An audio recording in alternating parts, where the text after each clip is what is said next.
ओम शांति। ओम शांति। ओम शांति।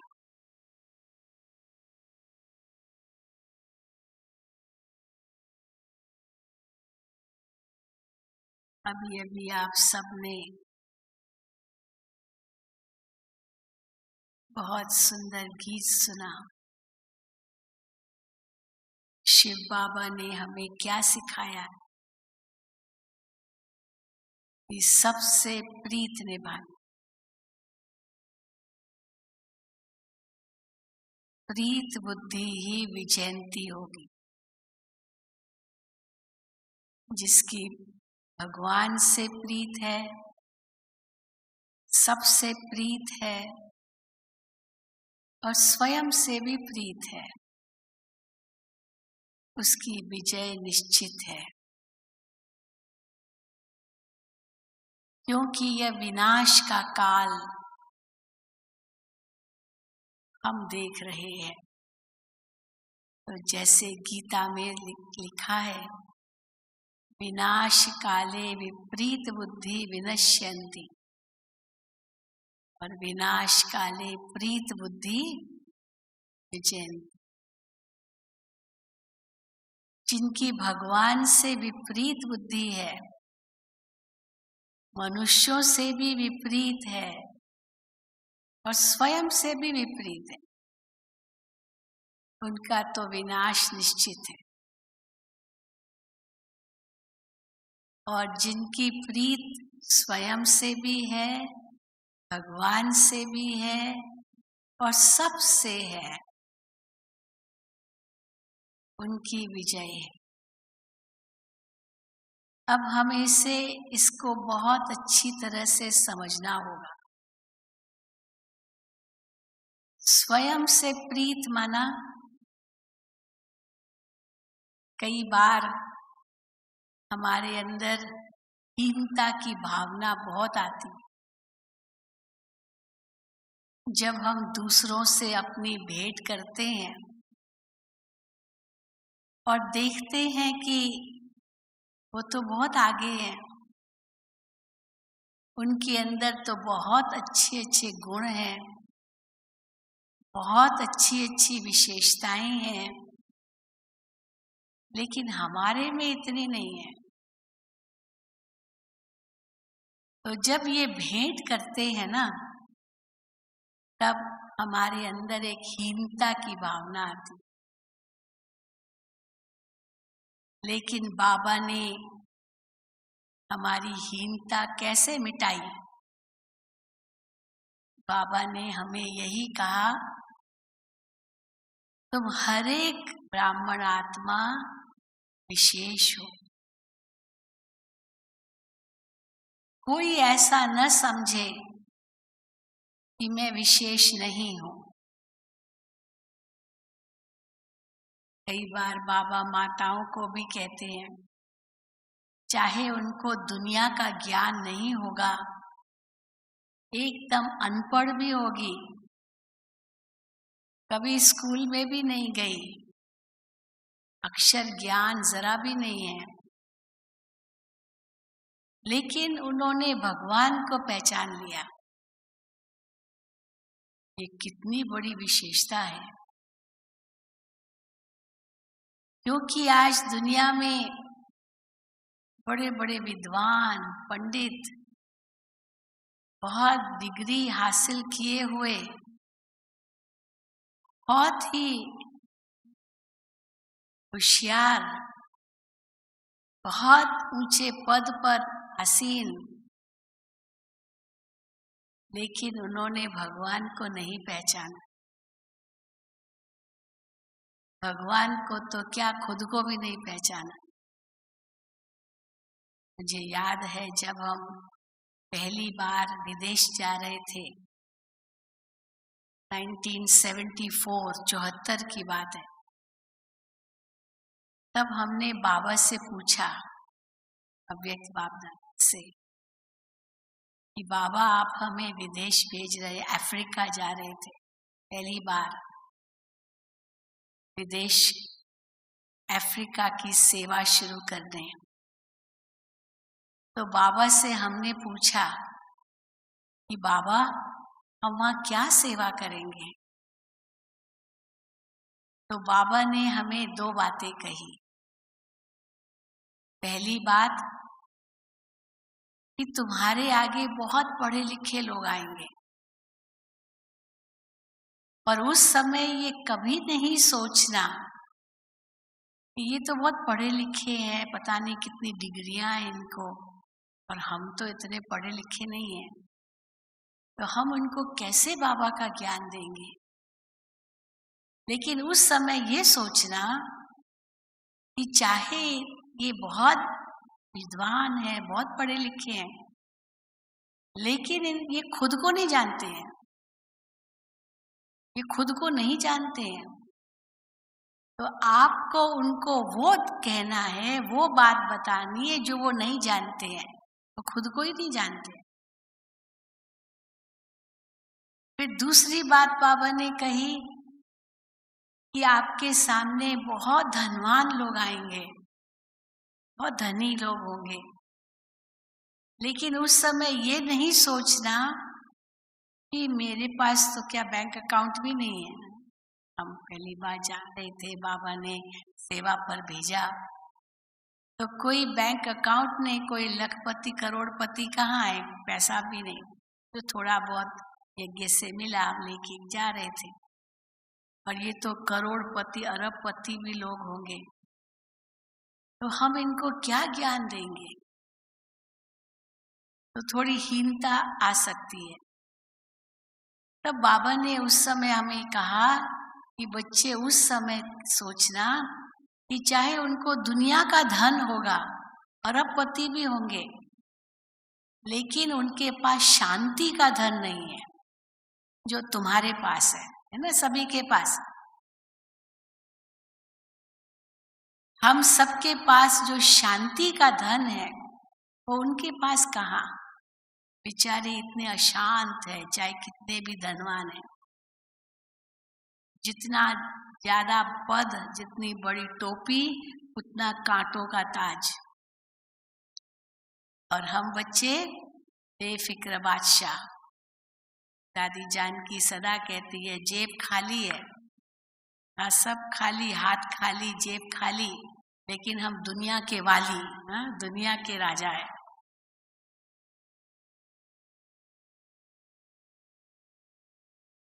तो बाबा ने हमें ये कहा, तो उस समय सचमुच इतना नशा चढ़ गया कि हमारे सामने कोई भी आए, हम कभी भी संकोच नहीं करेंगे उनको ज्ञान सुनाने में। तो मुझे याद है कि एक बहुत बड़ा साइंटिस्ट आया, अब हम उनको थोड़ा बता रहे थे इस संस्था के बारे में, आदि आदि हम क्या करते हैं।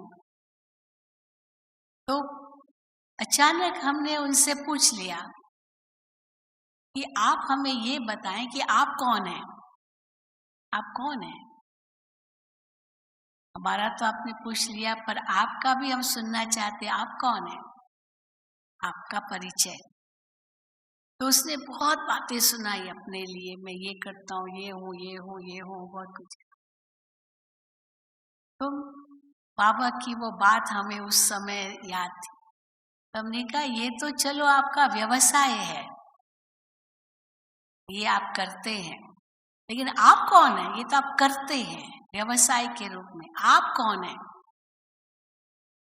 कहा मैं फलाना हूँ, फलाना हूँ, फलाना हूँ। देखा ये जो आप हैं ये तो आपकी विशेषताएं हैं, हम समझ गए, लेकिन आप कौन है। अब बेचारे को समझ में नहीं आई मैं क्या प्रश्न पूछ रही हूँ, आप कौन है, आप कौन है। आखिर ऐसी स्थिति हुई कि वो तो हार गया और उसने कहा आप ही बताओ मैं कौन हूं आप ही बताओ मैं कौन हूं। तब फिर उनको आत्मा का ज्ञान दिया और जैसे देती गई वो सुनता गया और एकदम उसको इतनी शांति का अनुभव हुआ, क्योंकि मेडिटेशन भी कराया साथ में। तो उसने अंत में यही कहा, अब तक हमने जो कुछ सुना था हमें तो ऐसे लगता है जैसे कि हमें कुछ ज्ञान ही नहीं था, चाहे इतना हम अपने आप को ज्ञानवान समझते, क्योंकि हमने खुद को ही नहीं जाना था। तो देखो बाबा हमें क्या सिखाते हैं कि प्रीत बुद्धि माना अपने से भी प्रीत करो।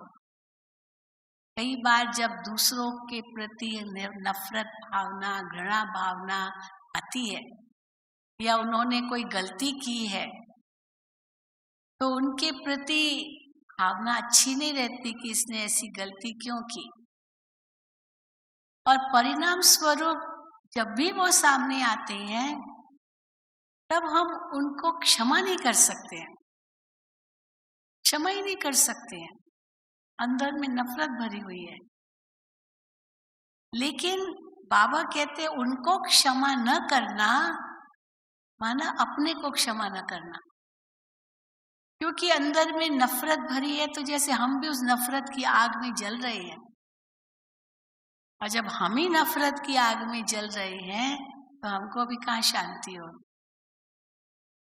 तो इसीलिए बाबा हमेशा कहते हैं अपने से प्रीत रखना माना अपने अंदर भी शांति का अनुभव करना। लेकिन उसके लिए हमें उसको क्षमा करनी होगी। क्षमा करो और भूल जाओ। और अगर कुछ उसने गलती की भी है तो वो तो बाबा जाने, उसका हिसाब किताब जाने, उसका कर्म जाने। हम दुखी क्यों होते हैं उसमें? छोड़ो तो छूटो।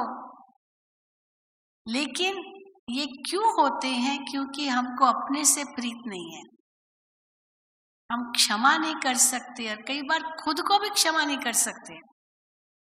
उनको नहीं कर सकते तो खुद को तो नहीं कर सकते, पर हमने भी कोई अगर गलती की तो हम खुद को भी क्षमा नहीं कर सकते। मैंने बहुत बड़ी गलती की। अच्छा हो गई ना, अब क्या होगा?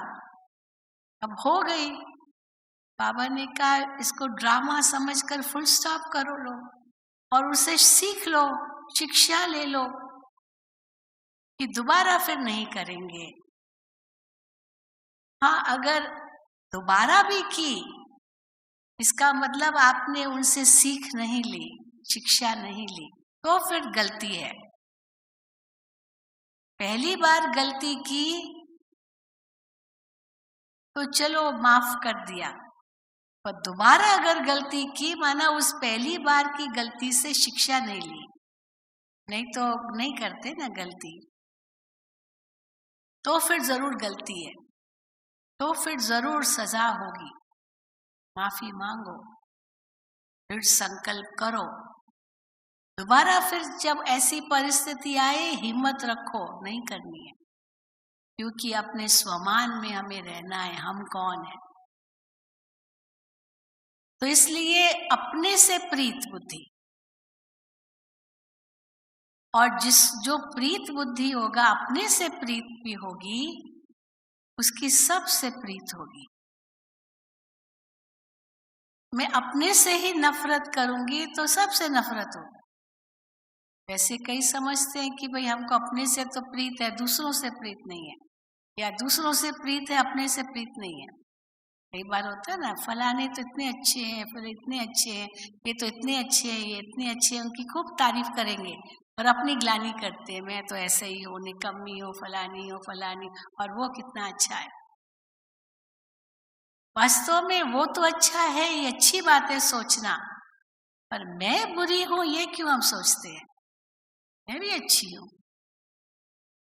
कई बार इसका उल्टा होता है, मैं बहुत अच्छी हूँ, दूसरे सब बुरे हैं, मैं बहुत अच्छी हूँ। तो फिर बाबा उसको टाइटल देते हैं मियाँ मिठू। मियाँ मिठू, एक मियाँ जी थे, वो जो भी उनके पास आता था अपनी बढ़ाई करता रहता। मियाँ जी अपनी बढ़ाई करता रहता था। तो उसके पास एक तोता था, वो तोता सुनता रहता था मियाँ जी क्या बोल रहे हैं, तो तोता भी अपनी बढ़ाई करने लगा कि जैसे मियाँ जी बोल रहे हैं, तो वो मियाँ मिठू कहलाया। मिठू तो जैसे तोते को कहते हैं। तो जो केवल अपनी ही बढ़ाई करता रहता है, तो वो तो तोते की तरह ही है मानो, उसको पता ही नहीं है कि वास्तव में मैं कौन हूँ।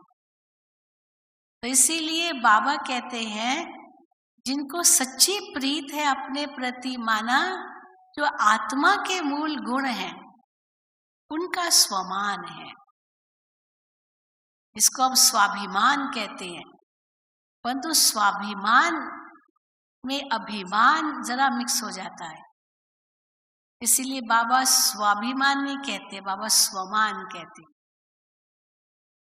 क्योंकि स्वाभिमान में अभिमान भी आ जाता है, और स्वमान माना स्व के प्रति मान, स्व माना आत्मा के प्रति मान है। अर्थात आत्मा के जो मूल गुण हैं, ज्ञान, पवित्रता, शांति, प्रेम, सुख, आनंद, शक्ति, ये 7 मूल गुण हैं। उन 7 ही गुणों के लिए इतना मान, क्योंकि वो मेरा ही स्वभाव है। तो मेरे द्वारा ऐसा कोई कर्म न हो जो कोई भी जो गुण है जिसका मैं स्वरूप हूँ उसका वो थोड़ा भी कम हो। यानी मैं ऐसा कोई कर्म न करूं जिससे मेरी शांति भंग हो। नहीं तो हम क्या करते हैं, छोटी छोटी बातों में हम अपनी शांति को नष्ट कर देते, मन अशांत हो जाता है। किसी ने कुछ कह दिया, क्यों कहा, क्या समझता है, क्या मैंने भूल की, क्या मेरी गलती हुई। वो कोई गलतियां नहीं करता है क्या, केवल मैं ही करती हूँ क्या? तो फिर और दूसरे पर, वो भी तो ऐसा ही है, ऐसे क्यों मुझे कह दिया। तो मेरा मन इतना अशांत हो जाएगा जो बात मत पूछो। फटाफट शांति अपनी जैसे बेच दी उसको, और वो तो बोल के चला भी गया, उसको तो याद भी नहीं होगा क्या बोला है उसने, और हम बैठ के सोच रहे हैं। तो हमने अपनी शांति 1 सेकंड में जैसे बेच दी, यही कहेंगे ना। तो स्वमान माना कुछ भी हो जाए, मैं अपनी शांति से अपने को दूर न रखूं, क्योंकि ये मेरा ही स्वभाव है। किसी का कोई अवगुण देखा, नफरत होने लगी, या कैसा है ये व्यक्ति, तो वो कैसा भी है लेकिन वो भी एक आत्मा है, वो भी मेरा भाई है। और बाबा ने तो उस दिन भी कहा कि हर आत्मा का अपना अपना पार्ट है। हम ये क्यों सोचते हैं कि जैसे मैं सोचूं वैसे ही वो सोचे, जैसे मैं कहूं वैसे ही वो कहे, जैसे मैं करूं वैसे ही वो करे। वो नहीं करेगा, क्योंकि उसका पार्ट अलग है, मेरे जैसा पार्ट नहीं है। तो वो अपने ढंग से ही करेगा, उसको भी अप्रिशिएट करना है।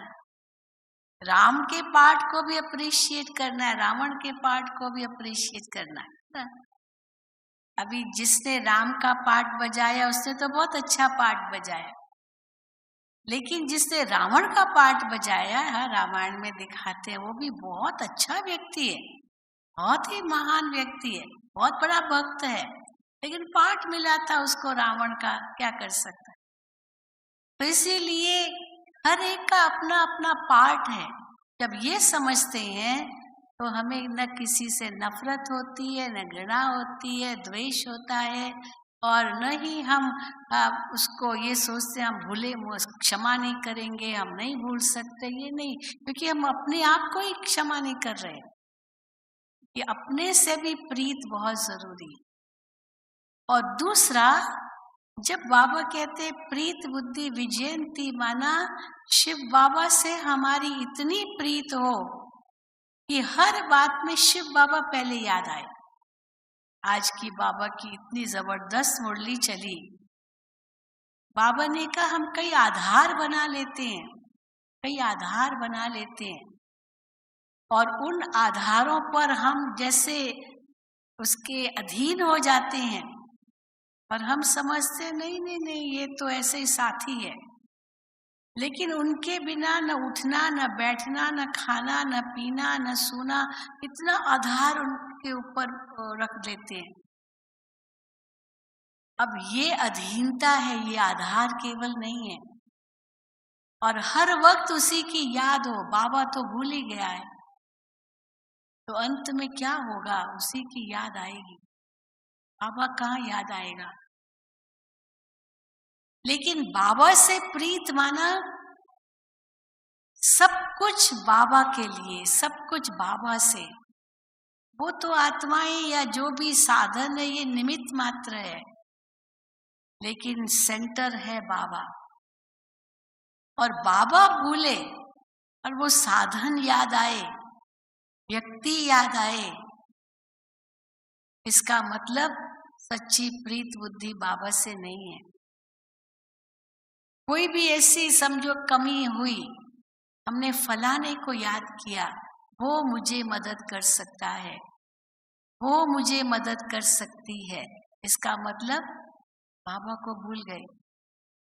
सबसे पहले तो बाबा को याद करना है, सबसे बड़ी मदद तो बाबा की मिलेगी। और बाबा किसके द्वारा कराएंगे?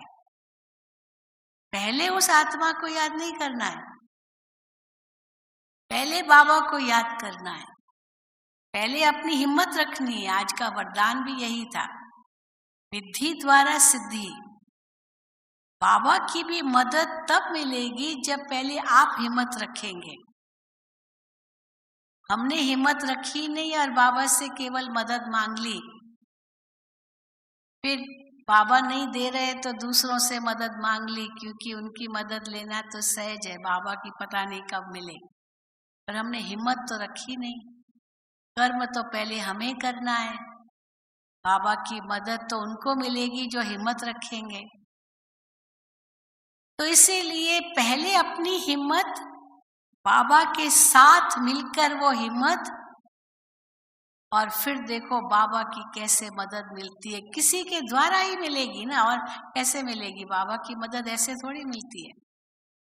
मदद तो मिलेगी, लेकिन किसके द्वारा मिलेगी? पर कई ऐसे हैं जो ये समझ ही नहीं पाते हैं कि ये बाबा द्वारा मदद मिली। अपनी हिम्मत नहीं रखते, केवल मदद ही मांगते, हे भगवान मदद करो, हे भगवान मदद करो। अपनी हिम्मत नहीं रखी। चलो भगवान ने सुन भी ली और मदद करने लिए किसी को भेजा भी, पर उस ये भगवान की मदद इनके द्वारा है ये भी नहीं समझते। अंधविश्वास में भगवान ही मदद करेगा। एक कहानी सुनाते हैं ना, ये गांव में ऐलान हुआ बाढ़ आ रही है, बाढ़ आ रही है, पानी आ रहा है, बांध खोला है, सब निकल जाओ, यहाँ से निकल जाओ, नहीं तो बाढ़ आएगी, पानी आएगा। अब सारे निकल गए, पर एक व्यक्ति कहे नहीं, भगवान मुझे मदद करेगा, भगवान मुझे मदद करेगा, मेरा तो बहुत विश्वास है भगवान पर। अब सब निकल रहे हैं। पड़ोसी ने कहा चलो चलो, नहीं नहीं भगवान मुझे मदद करेगा। पानी आ गया पानी, उसके घर में भी आ गया। बेचारा दौड़कर चलो ऊपर चला गया, देखा पानी पानी। तो उसी समय एक नाव देखी, उस पर कुछ लोग बैठे थे। उन्होंने कहा अरे आओ जाओ, आ जाओ, नाव में बैठ जाओ, ये तो बाढ़ आई हुई है, चलो बैठ जाओ। देखा नहीं नहीं भगवान मदद करेगा। फिर तो एकदम छत पर चला गया, पानी यहाँ तक आ गया, भगवान की मदद नहीं है। तो एक हेलीकॉप्टर आया, हेलीकॉप्टर ने रस्सी भी फेंकी, चढ़ जाओ उस पर, नहीं भगवान मदद करेगा, भगवान मदद करेगा। अब पहुंच गया भगवान के पास, सही कहेंगे ना। पहुंच गया भगवान के पास, तो भगवान से कहता है भगवान आपने हमको मदद क्यों नहीं की? तो कहा कैसे नहीं मदद की? आपको मैंने 3 दूत भेजे। वो किसने भेजे? मैंने ही भेजे थे। पहले पड़ोसी भेजा, आपने सुनी नहीं बात उनकी। फिर वो बोट जो चला रहा था उसको भेजा, उसकी भी आपने नहीं सुनी। फिर हेलीकॉप्टर वाले को भेजा, उसकी भी आपने नहीं सुनी। तो मैं क्या कर सकता हूँ? पहुंच गया भगवान के पास। तो देखो भगवान भगवान भगवान खाली कहने से तो नहीं होता है ना। अरे तो भगवान को पहचानते भी नहीं, चलो न भी पहचानो, अंधविश्वास ही सही, अपनी हिम्मत तो कुछ भी रखी नहीं। और अंधविश्वास से भगवान भी का एक समझ से कहते ना, बाबा को याद करते कि वो मेरा पिता है और हिम्मत रखी और उसकी कैसे मदद मुझे पहुंच रही है। बाबा ने आज का परख शक्ति, वो सही दिव्य बुद्धि है तो परख शक्ति भी अच्छी होगी और सही निर्णय भी कर सकेंगे। एक मैं प्रैक्टिकल उदाहरण आपको बता रही हूँ। अभी जैसे करुणा भाई ने जो भी बातें सुनाई, कैसे कहाँ कहाँ विनाश होता है, कितने होलसेल मौत होती है, होलसेल टिकट कटती है, बहुत कुछ कहा। तो उस समय की बात है, कुछ साल पहले की बात है। एक बना इंडोनेशिया के पास भूकंप आया था, जबरदस्त भूकंप था सागर के नीचे। और उस समय वो सुनामी आया था, भारत में भी आया, श्रीलंका में बहुत आया। तो हमारा वहाँ बाबा का केंद्र है श्रीलंका में, तो वो सागर के किनारे पर ही था, मतलब वहीं पर सेंटर था। वो एक बहन थी, वो सेंटर पर जाती थी, क्लास करती थी। अब वो वहीं थी और अचानक सुनामी आया। अब 3 बहनें थी, 2 ज्ञान में नहीं थी, एक जो थी वो ज्ञान में थी और वो सागर के किनारे बैठी थी। और अचानक वो सुनामी की लहर आई, एकदम पानी उनके ऊपर उछला, इतना जोर से आया। और इसने उसी समय कहा बाबा। तो वंडर ये हुआ कि जो 2 बहनें थी वो ज्ञान में नहीं थी, वो जो लहर आई उन दोनों को सागर में ले गई। पर इसने कहा बाबा, और कहां से वो लहर आई जो सीधा इसको धरती पर ले गई और बच गई। देखो कहा बाबा कहा। और अगर उस समय ये सोचती होती वो फलानी कहाँ गई, फलानी कहाँ गई, वो आत्माओं को याद करती होती तो थोड़ी का, पर सीधा कहा बाबा, क्योंकि बाबा की याद उनको थी। तो वो अभी हम श्रीलंका गए थे कुछ समय पहले, तो अपना अनुभव सुना रही थी कि बाबा ने हमको नया जीवन दिया है। क्योंकि वो 2 बहनें तो डूब गई होगी, पर बाबा ने हमको नया जीवन दिया। और ये जीवन जो है, ये बाकी जितना समय जीवन का, ये बाबा के लिए है, क्योंकि ये बाबा ने ही जीवन दिया है। तो मतलब और बहुत बड़ी बिजनेस वुमन थी। तो देखिए, ये है केवल विश्वास ही नहीं है, पर इतना बाबा से प्रेम की और कोई याद ना आए, और अंधविश्वास भी नहीं, क्योंकि दुनिया में अंधविश्वास भी बहुत है। या तो एकदम अंधविश्वास है या तो बिल्कुल नास्तिक है, ऐसे भी है, बिल्कुल नास्तिक है, भगवान भगवान कोई नहीं। या तो फिर इतना अभिमान है अपने लिए, अंधविश्वास ईश्वर में नहीं है और नास्तिक भी नहीं है। पर क्या समझते हैं, अगर भगवान भी है तो वो भी तो यही कहेगा ना, हिम्मत तुम रखो, तुम ही सब कुछ हो। तो मैं तो वही कर रहा हूँ, मैं अच्छा हूँ, मेरे अंदर कोई बुराई नहीं है, मेरे अंदर कोई व्यसन नहीं है, मैं अच्छे काम ही करता हूँ, मैं कोई ऐसे गलत काम नहीं करता हूँ।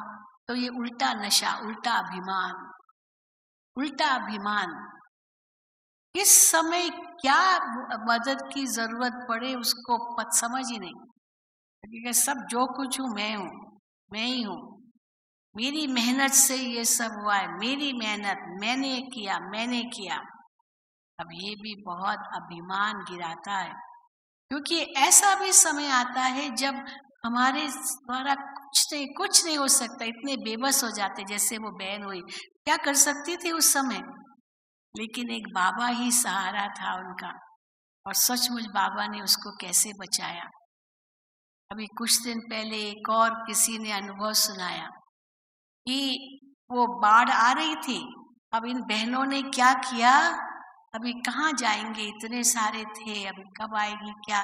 तो इन्होंने खूब तपस्या की, खूब योग किया, और ऐसा आश्चर्य हुआ कि जो पानी आया वो कम से या आधा किलोमीटर तक ही रुक गया, आगे आया ही नहीं। ये सब बच गए क्योंकि सब योग तपस्या में बैठे थे।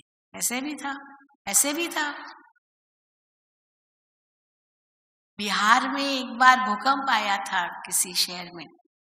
अब वो जो बिल्डिंग थी, वो बिल्डिंग अपनी बिल्डिंग थी, तो बेडरूम इस तरफ था, पूरा फ्लोर अपना था। तो इस तरफ बेडरूम था, इस तरफ बाबा का कमरा था। अब सवेरे 4:30 बजे भूकंप आया, जबरदस्त भूकंप आया। पर ये लोग अमृत वेले उठ करके बाबा के कमरे में बैठे थे, और जैसे भूकंप आया तो जो उनका बेडरूम का पोर्शन था, जहाँ वो सोते थे, वो पोर्शन गिर गया। पर जहाँ बाबा का कमरा था और बैठे थे, वहां कुछ भी नहीं हुआ, क्योंकि बाबा के पास बैठे। सचमुच वंडर था। तो कैसे बाबा हम बच्चों की रक्षा करते हैं, ऐसे नहीं कि नहीं करते हैं। ये जितने भी उदाहरण दिए हैं शास्त्रों में, ये सब ईश्वर से प्रीत बुद्धि की निशानी बताई है, जो मदद मिलती है। द्रौपदी का मिसाल देते हैं। मिसाल आता है कि द्रौपदी का जो चीर हरण हुआ, उस समय वो देख रही है कि कैसे दुशासन उनका चीर हरण कर रहा है। युधिष्ठिर को देख रही है, अर्जुन को देख रहे, उनको देख रहे, कोई कुछ नहीं कर रहा है। फिर द्रोणाचार्य, भीष्म पितामह, ये सारे गुरुओं को देख रही है, कोई कुछ नहीं कर रहा है, उनको देख रही है, लेकिन कोई मदद करने को तैयार नहीं। और फिर कहा, हे कृष्णा, मतलब कृष्ण को याद किया, और कृष्ण ने तुरंत उनको मदद की और कहते साड़ियां दी। तो इसके बाद प्रश्न उठा कि श्री कृष्ण ने उनको पहले क्यों नहीं मदद की? इतना सारा हो गया और पहले क्यों नहीं मदद दी? तो श्री कृष्ण से पूछा गया कि आपने पहले क्यों नहीं मदद की? तो कहा, उसने मुझे याद ही नहीं किया। समझ गए ना, क्यों नहीं मदद की?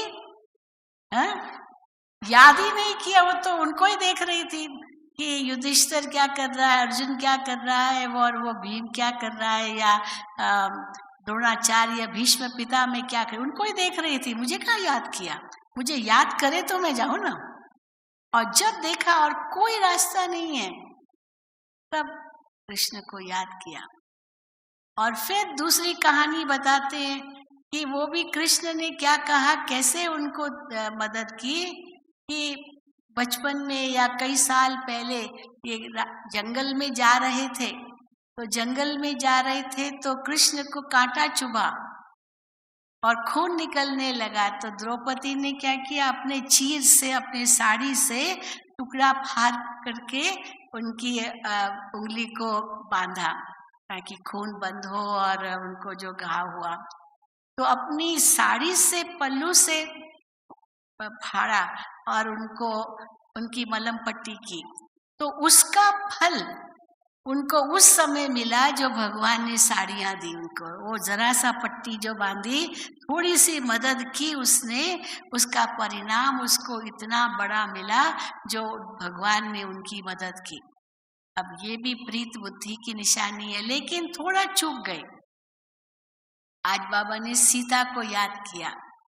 सीता कैसे वो सोने के हिरण के पीछे गई, अपने राम को भी गंवाने लिए तैयार हो गई, सब कुछ गंवा दिया बस एक हिरण के पीछे। लेकिन जो प्रीत बुद्धि होगा वो कहेगा, हिरण क्या, पहले तो हमारा भगवान हमारे साथ है, मैं इनको क्यों छोड़ूं? पर वो प्रीत बुद्धि नहीं थी। तभी तो राम भी गया तो वो खुद भी उठाई गई और रावण की शोक वाटिका में चली गई। तो राम भी गया तो अशोक वाटिका से भी गई, जो बाबा कहते हैं, क्योंकि वो उस समय ये उसने गलती की, थोड़ा माया का आकर्षण हो गया।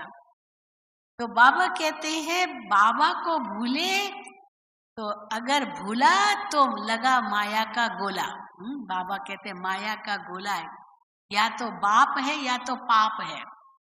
ये दोनों बातें, या तो बाबा है या बाप है या तो पाप है। ये कितनी बड़ी बात है। और जहां बाबा कहते देहधारियों की याद है, वो कहाँ पुण्य बनेगा? द्वापर युग से हमने देवताओं को ही याद किया, चलो मनुष्यों को याद किया, पर पाप कहाँ कटे? नहीं कटे। क्योंकि शिव बाबा जो निराकार है, उनसे सच्ची प्रीत नहीं थी, उनका पता ही नहीं था, साकार में ही फंसे थे, खुद को भी साकार ही समझते थे, तो परिणाम स्वरूप साकार में ही फंसते रहे। देवों को भी याद किया, 5 तत्वों को याद किया, शरीरों को याद किया, फिर वस्तुओं को याद किया, वैभवों को याद किया, यहाँ तक कि खान पान को भी याद करते, सारा दिन खाना खाना पीना। एक मिसाल आपको मैं बताऊं, किसी ने मुझे बताया कि एक माता थी, उनको जीभ का इतना चस्का, बाबा के ज्ञान में नहीं थी, लेकिन किसी का उदाहरण किसने दिया, सारा दिन खाऊं खाऊं खाऊं, हाँ ये खाऊं वो खाऊं वो खाऊं, इतना जीभ रस था उसको। अब मरने की घड़ी आई है, मरने की घड़ी, डॉक्टरों ने जवाब दे दिया है, और उस समय कहते मुझे तो पानी पूरी चाहिए, पानी पूरी चाहिए। चलो भाई कुछ ऐसे चाहिए तो ठीक है, पानी पूरी में तो कितनी चीजें बनानी पड़ती है, पानी पूरी कहाँ से लाएंगे, कहाँ से बनाएंगे अभी पानी पूरी, और पानी पूरी करती रही। चलो बेचारे घर वालों ने थोड़ा कोशिश किया, चलो कुछ बनाए इसको खिलाएं। अब जब बन के तैयार हुआ तब ओम शांति हो गई, पानी पूरी अंत में याद रही उसको। तो बताओ, हाँ वो चस्का है, जीभ का टेस्ट है बस। तो अंत में कौन याद आए, अचानक की जहां बात आती है, तो अचानक में हम पास तब होंगे जब एवर रेडी होंगे ना, और एवर रेडी होने के लिए बहुत काल का अभ्यास चाहिए। बिना बहुत काल का अभ्यास के हम एवर रेडी नहीं बन सकते, पहले से ही सब पैकअप हो तो, परंतु ये तब होगा जब हम बहुत समय से पैकिंग कर रहे हैं। ये थोड़ी है कि जब बुलावा आएगा तब पैकिंग करेंगे, उस समय तो जाना होगा, इसलिए बहुत काल का अभ्यास चाहिए, तब हम एवर रेडी हो सकेंगे और अचानक का सामना कर सकेंगे, नहीं तो अचानक का सामना नहीं कर सकेंगे।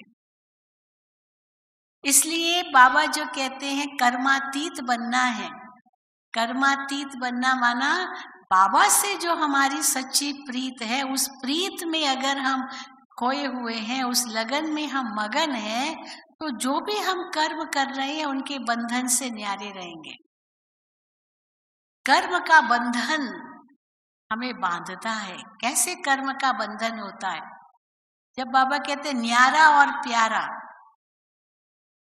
परंतु कर्म का बंधन न्यारा प्यारा बनने नहीं देता है। कर्म का बंधन किसको कहा जाता है, आज हम कुछ भी कर रहे हैं, फिर कर्म किया फिर भूल जाओ। कई बार हम देखते हैं किसी ने बहुत अच्छा कार्य किया, किसी ने भाषण भी अच्छा किया, मान लो बहुत अच्छा किया, लेकिन भाषण करने के बाद फिर वो पूछेंगे मैंने ठीक भाषण किया, मैंने ठीक भाषण किया। अब भाषण किया ठीक ही होगा, पर ठीक भाषण किया पूछते क्यों हैं, क्योंकि तारीफ सुनना चाहते हैं, तारीफ सुनना चाहते। खाना पकाएंगे फिर पूछेंगे ठीक है, स्वादिष्ट है, ठीक है, क्यों पूछते, ताकि महिमा सुनो, मेरी सुनो, मैंने इतनी मेहनत की, खाना पकाया, कम से कम बोले तो सही कि बहुत स्वादिष्ट है। कुछ भी नहीं बोला, ऐसे खा के चला जाएगा क्या, कुछ तो बोले। मैंने इतना पकाया, मैंने इतना किया। अब ये भी तो कर्म बंधन है।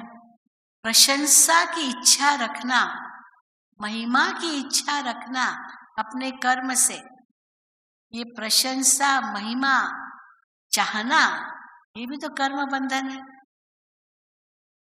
इसलिए कहते हैं ना, नेकी कर दरिया में डाल, नेकी का काम किया डालो दरिया में, रिटर्न मुझे कुछ मिले, कोई प्रशंसा मिले, मेरा नाम हो, मेरा मान हो, मेरा शान हो, मेरी महिमा हो, बाबा कहते हैं इनसे परे रहो, तब वो पुण्य का खाता जमा होगा। तो कर्म बंधन से परे, अर्थात कोई भी कर्म का प्रभाव, जो कुछ मैंने किया फिर करने के बाद बाबा को स्वाहा कर दिया, डेडिकेट कर दिया, समर्पण कर दिया, बाबा तुम जानो तुम्हारा काम, मैं तो निमित्त था, तब कहेंगे कर्म बंधन से मुक्त हो रहे हैं। तो न वस्तु न वैभव, बस एक बाबा, दूसरा न कोई। और बाबा अपने आप सब हमारी हिम्मत है, बाबा को याद करने की हिम्मत है, मेहनत करने की हिम्मत है, लेकिन मदद के पात्र हम अवश्य बन जाएंगे, इसमें कोई दो राय नहीं है। लेकिन हम उसको न भूले बस। इसलिए दादी हमेशा जब कहती है ओम शांति, तो ये पीछे जरूर कहेगी मैं कौन मेरा कौन, मैं कौन मेरा कौन। तो मैं कौन मेरा कौन, बस ये अगर याद रहे ना, तो सर्व प्राप्तियां हमको अपने आप मिल जाएगी, हमें कोई दुख नहीं होगा।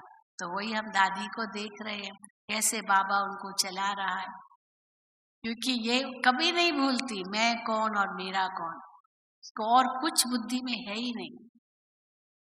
तो इसीलिए बाबा से सच्ची प्रीत का मतलब ये नहीं है कि केवल बाबा से प्रीत और किसी से प्रीत नहीं। बाबा से प्रीत माना सबसे बराबर प्रीत, सबसे बराबर प्रीत। आज भी बाबा ने मुरली में कहा, ऐसे नहीं कि यही चाहिए, यही जो शब्द है ना, ये गलत है। मुझे सबसे प्यार है सिवाय मेरे पड़ोसी के। हाँ, किसी ने कहा अरे भाई सारी दुनिया से प्यार है, पड़ोसी से क्यों नहीं है प्यार? क्योंकि पड़ोसी से ईर्ष्या है, इसको इतना मिलता मेरे को नहीं। हम अमेरिका गए थे तो अमेरिका में ये जोक बहुत प्रसिद्ध है कि क्योंकि हर एक के पास 2-2 गाड़ियां, 3-3 गाड़ियां, 4-4 गाड़ियां, मतलब हर एक को है गाड़ी, किसी को कोई जैसे कमी नहीं। तो वहाँ ये जोक है कि हमारी गाड़ी पुरानी कब होती है, हमारी गाड़ी को पुराना कब कहेंगे? 10 साल के बाद पुराना कहेंगे, 5 साल के बाद, 20 साल के बाद, कितने साल के बाद पुराना कहेंगे? तो उसका उत्तर वो क्या देते हैं, जब पड़ोसी को नई गाड़ी आती है। समझ गए ना? पड़ोसी को नई गाड़ी आई तो मेरी गाड़ी पुरानी हो गई, उसको ईर्ष्या होती ना, पड़ोसी से ईर्ष्या है। तो सारी दुनिया से प्यार, पर पड़ोसी से प्यार नहीं है, क्योंकि वो परेशान करता रहता है, मेरे बीच में कुछ न कुछ अड़चन डालता रहता है ना, पड़ोसी है। लेकिन अंत के समय पड़ोसी काम आएंगे और कोई काम नहीं आएगा, ये भी समझ लो। आता है ना, सब विदा हो जाते हैं और पड़ोसी तो वही है, वही काम आएंगे। इसीलिए पड़ोसी से तो पहले प्रीत रखो, हमेशा उनको मित्र बनाओ, पड़ोसी से कभी दुश्मनी नहीं करना, क्योंकि वही काम आएंगे। लेकिन कहने का भाव है क्योंकि बाबा से प्रीत है तो सबसे प्रीत है, सबसे। ऐसे नहीं सबसे प्रीत करने जाओ तब बाबा से प्रीत होगी, नहीं, ये तो बहुत लंबा प्रोसेस है। नाक को पकड़ना, सीधा पकड़ेंगे या हाथ उल्टा करके फिर नाक को पकड़ने की कोशिश करेंगे? सीधा तो सीधा ही हो जाता है ना। पेड़ को पानी देना है तो हम कोई एक एक पत्ते को थोड़ी पानी देंगे, बस बीज को दे दिया, पत्तों को पहुंच जाएगा अपने आप, उस बीज से ही पहुंच जाएगा, जड़ों से ही पहुंच जाएगा, वही देंगे। मुझे तो केवल जड़ों को, बीज को पानी देना है। तो बाबा से प्रीत माना ऑटोमेटिकली सबसे प्रीत, क्योंकि बाबा के सब बच्चे हैं।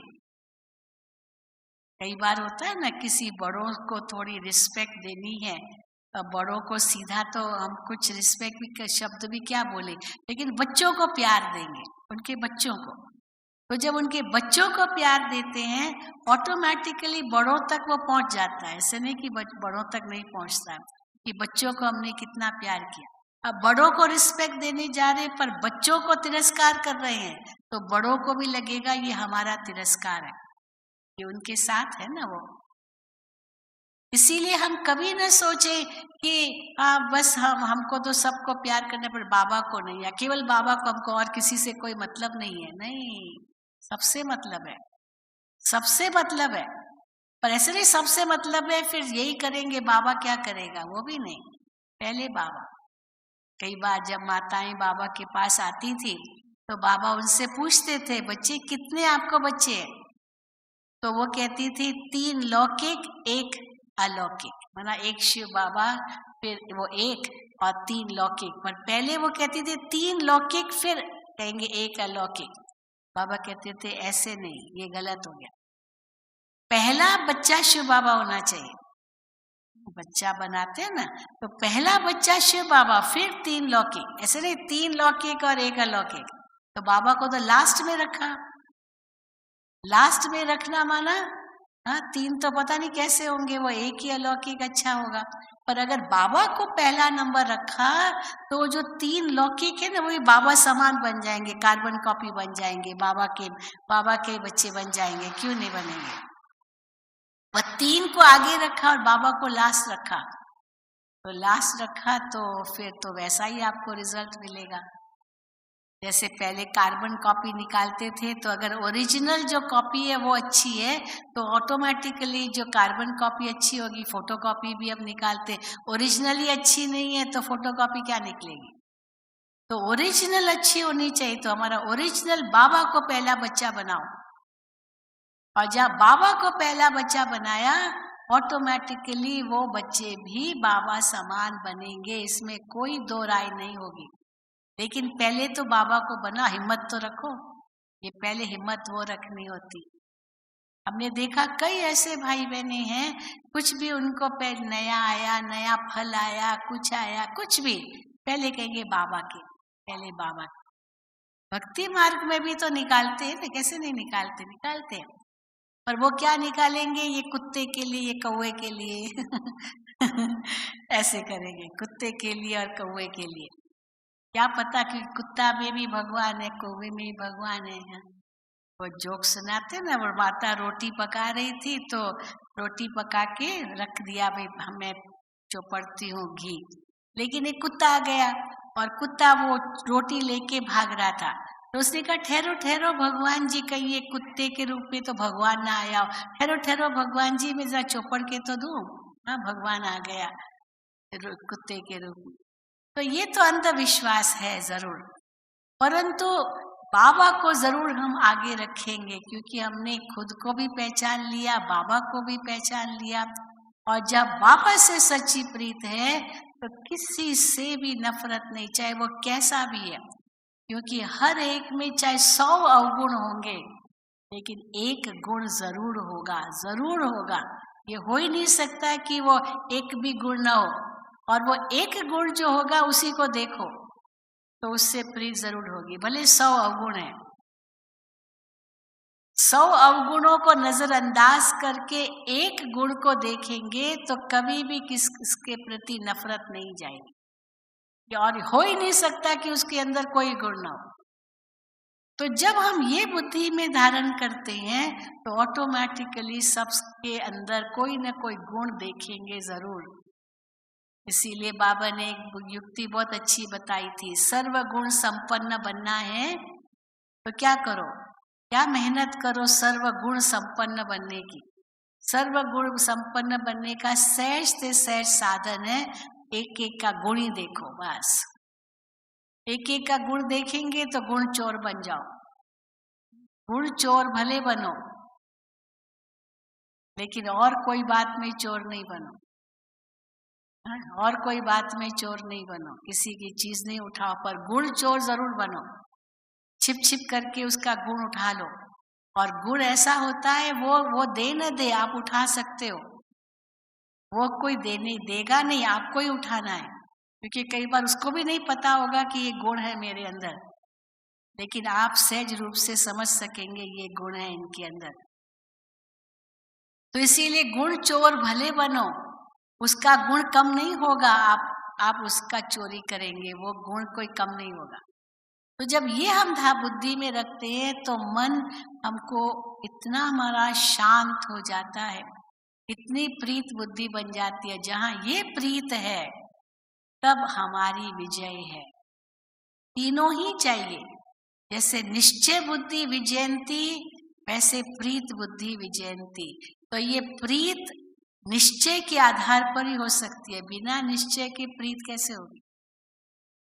और प्रीत तब होगी, निश्चय तब होगा जब हर वक्त हम सकारात्मक सोचेंगे। क्योंकि हमेशा हमारे सामने ये चॉइस है, सकारात्मक सोचे या नकारात्मक सोचे। नेगेटिव सोचे, पॉजिटिव सोचे। हर बात में, हर पल हमारे सामने ये निर्णय करने का एक मार्जिन है। इसलिए बाबा कहते हैं दिव्य बुद्धि चाहिए, परख शक्ति चाहिए। परख शक्ति सही होगी तो निर्णय भी सही कर सकेंगे। अगर परख शक्ति नहीं तो निर्णय भी नहीं होगा सही। और परख शक्ति कैसे आएगी? जब दिव्य बुद्धि होगी।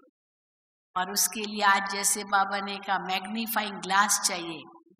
ऐसा ग्लास हो जो छोटी छोटी अपनी सूक्ष्म चेकिंग भी करनी है, दूसरों की नहीं करनी है। अपना वकील बन करके दूसरों का जज नहीं बनना है। अपना वकील बनना बहुत सहज है। दलीलें देना अपने लिए, जिद करना, सिद्ध करना बहुत सहज है। और दूसरों के उंगली पर उंगली उठाना ये भी बहुत सहज है। लेकिन अपनी कमजोरियां देखना और वो मुझे निकालना, दूसरों के गुण देखना और वो अपने अंदर भरना, ये थोड़ी मेहनत लगती है। और यही करना होगा। नहीं, अगर ये नहीं किया, ये छोटी छोटी जो लिंक कैसे हमारी टूट जाती है बाबा से, वो फिर लिंक टूट गई तो बाबा ने कहा, आज भी मुरली में कहा, लिंक टूट गई फिर मेहनत करो, डबल मेहनत, चौबल मेहनत। बात कई बार छोटी होती है, लेकिन अब इतना बढ़ा चढ़ा के समय वेस्ट, शक्ति वेस्ट, सब वेस्ट कर लेते हैं। फिर उसको वाइंड अप करने लिए फिर और मेहनत करते हैं।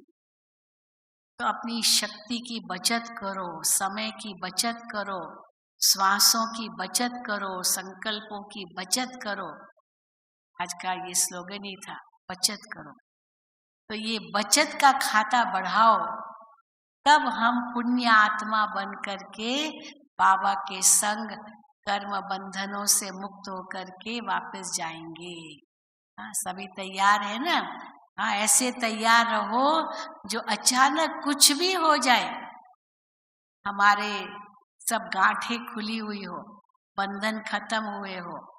हर वक्त यही सोचो, मेरा तो एक शिव बाबा, दूसरा न कोई। प्रैक्टिस करो न्यारा और प्यारा बनने का हर वक्त।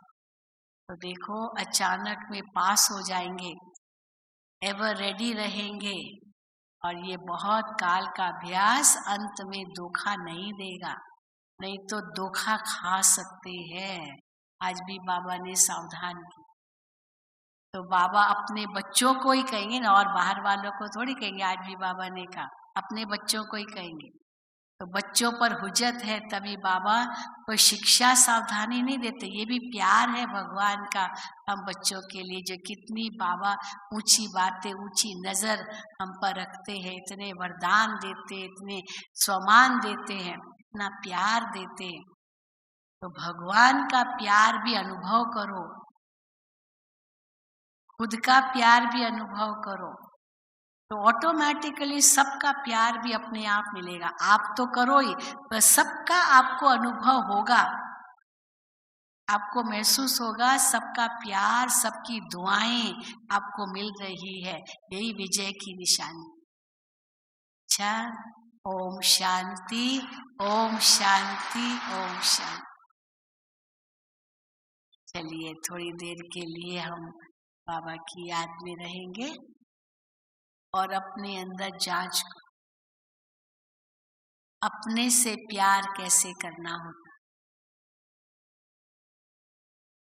कमियां भी है, कमियां अपनी निकालना ये भी प्यार है। दूसरों की भी कमियां हैं, पर उनकी कमियां न देख उनके गुण को देखना, ये भी प्यार है।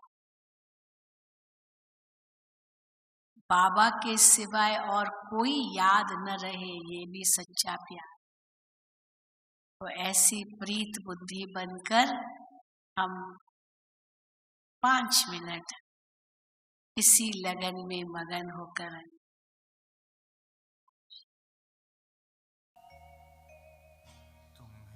तुम निगाहों में ओ बाबा, और कुछ देखने की जरूरत नहीं, जरूरत नहीं।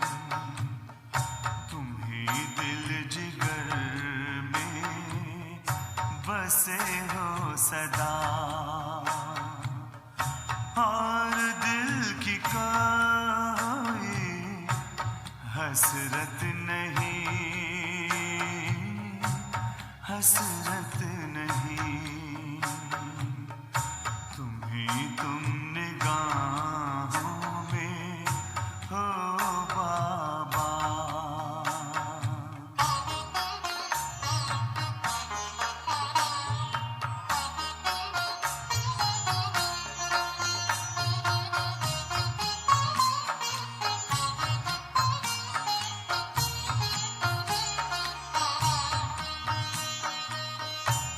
शब्दों में हम कह पाए नहीं, इतना प्यार करते हो।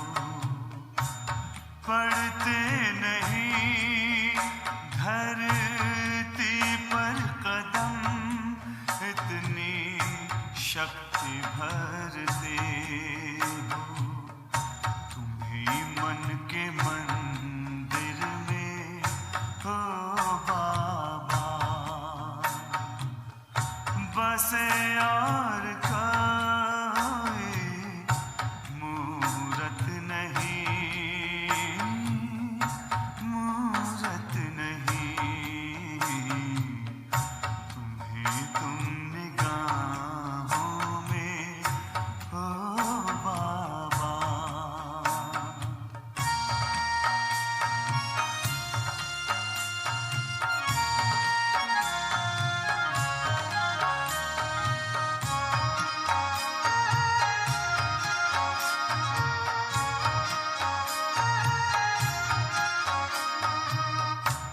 दिन रात मेरी तकदीर को तुम ही तो सजाते।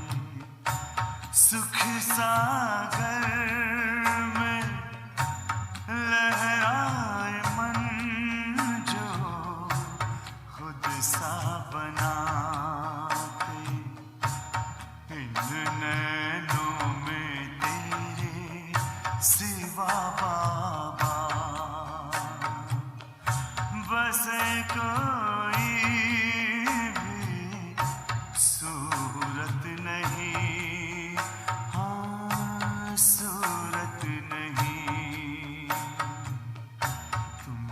तुम निगाहों में हो बाबा।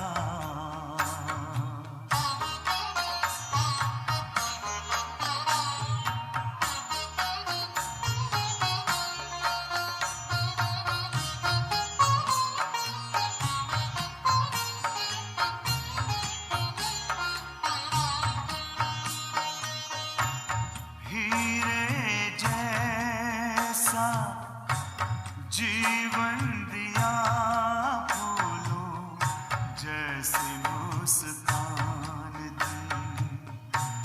अब तो हर पल गाए दिल बातें तेरे एहसान की।